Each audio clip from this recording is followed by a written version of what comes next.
You know that feeling? You're sitting on a plane, you feel that incredible shove back into your seat as the engines roar, and you just have to wonder, what is actually happening in the cockpit right now? Well, every single flight is this invisible ballet of physics and super precise calculations. It's a masterpiece of science, really, and it all starts with decisions made in just a handful of seconds. See, from the moment those wheels start rolling to that gentle touchdown at the other end, a flight isn't just flown on instinct, it is managed. It's a constant stream of numbers, calculations, and choices where hard data, not gut feelings, dictates every single move. But honestly, it's those first 60 seconds on the runway where the stakes are the absolute highest. It's this rapid-fire sequence of make-or-break moments, and each one is tied to a specific critical speed. So that brings us to the first act of any flight, the takeoff decision. As those engines spool up to full power, the pilots aren't just waiting to feel like they're going fast enough. Oh no, they are laser-focused, hunting for a very specific set of numbers that will determine the fate of that takeoff. Okay, so the very first speed they're looking for is VMCG. The easiest way to think about this is it's the speed where the rudder, that big fin on the tail, finally wakes up and has enough air flowing over it to be effective. If an engine were to fail below this speed, the rudder just isn't powerful enough to keep the plane straight on the runway. It's the first major safety gate. And next up is probably the most famous one of all, V1. This is the decision speed. It is literally the point of no return. Before you hit V1, if anything goes wrong, a warning light, a strange noise, anything, the takeoff has to be aborted. But the instant you pass V1, you are committed. You are going flying no matter what happens next. Right on the heels of V1 comes VR, or rotation speed.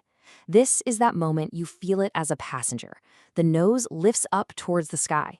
The pilot gently pulls back on the controls, the angle of the wings changes, and the airplane officially begins its transition from a very, very fast car into a true aircraft. And finally, as the wheels lift off the pavement, the next target is V2, the takeoff safety speed.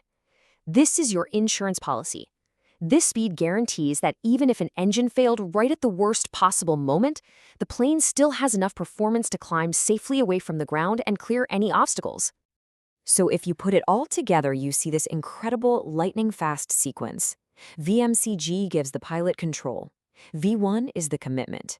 VR is the moment of flight. And V2 makes sure it's a safe climb. It all happens in what feels like the blink of an eye, a perfectly choreographed dance between pilot, machine, and physics. So why is V1 so incredibly critical? Well, it's all about the runway. V1 is the perfect balancing point. The pilots have to know there's enough runway in front of them to do one of two things. Either accelerate to V1, have an engine fail, and still have enough room to slam on the brakes and stop, or accelerate, have that same engine failure, pass V1, and continue the takeoff, clearing a 35-foot obstacle at the end. When those two distances are exactly the same, that's what's called a balanced field length. It's the absolute safest and most efficient way to use a runway. Okay, we're airborne, but staying up here isn't a given. It's a constant, invisible battle. The aircraft is fighting against the fundamental forces of nature every single second it's in the sky. And at the very heart of flight is this beautiful, simple balance. You've got four forces at play. In smooth, level flight, they are in perfect harmony. Thrust from the engines is perfectly countered by the drag of the air, and the lift from the wings is perfectly canceling out the aircraft's weight.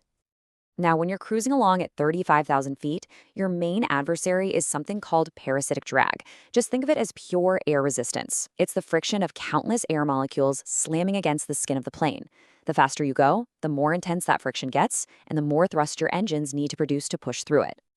But here's where things get really weird and kind of counterintuitive.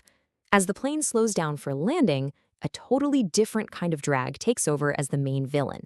And the strange part is, it's a drag that the wings create on purpose.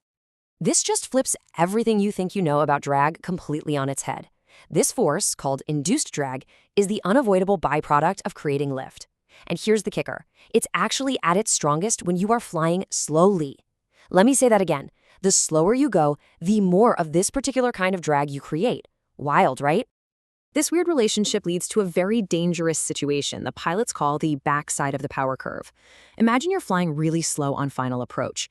To fight all that induced drag and just stay level, you have to keep adding more and more power. If you get even slower, you actually need even more power to stop from descending.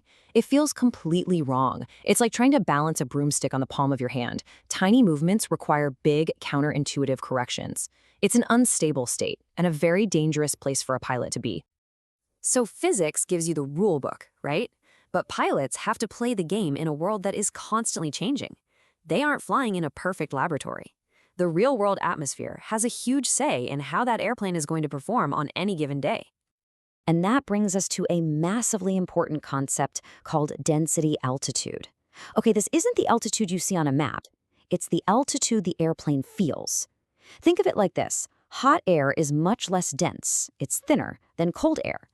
So on a really hot day, the engines and the wings are going to perform as if they're at a much, much higher altitude, even if they're sitting at sea level. And that leads us to these three things right here, the performance killers: high airport elevation, hot outside temperatures, and high humidity. These three are a nasty combination. They all work together to raise that density altitude, which means the engines produce less power, the wings generate less lift, and you're going to need a whole lot more runway to get off the ground. This is exactly why before every single flight, pilots are basically doing a massive math problem. They have to account for all of these variables: the plane's exact weight, the temperature, the wind, if the runway is sloped uphill, if there's slush or water on it. Every single factor changes the performance numbers, and that calculation has to be perfect. All right, let's talk about the final act, and maybe the most skillful part of the whole flight: sticking the landing. This is where precision and planning are everything. You're bringing hundreds of tons of metal back to Earth, and you have to get it right. Even a choice that seems simple, like how much flap to use, is a serious trade-off. If you use more flaps, you create more lift and a ton more drag. That lets you fly slower and stop in a shorter distance. Great. But all that drag makes it much harder to climb if you have to abort the landing and go around. Using less flaps means you'll need more runway to stop, but you'll have much better climb performance if things don't go as planned. It's a critical decision every time. And just like on takeoff, the landing distance isn't some fixed number they memorized. Nope. It's a brand new calculation for every single arrival. The pilots are in the cockpit, punching in the plane's current weight, the density altitude at the destination, the winds, the runway conditions, all to figure out exactly how much pavement they're going to need to stop safely. So, from those split-second decisions on the runway, to that constant, invisible battle with the forces of nature, to the final calculated trade-offs for a perfect touchdown, it's pretty clear that a smooth flight is never an accident. It is science in motion, executed with incredible skill. So the next time you're on a flight and you feel those wheels kiss the runway, what invisible forces will you be thinking about?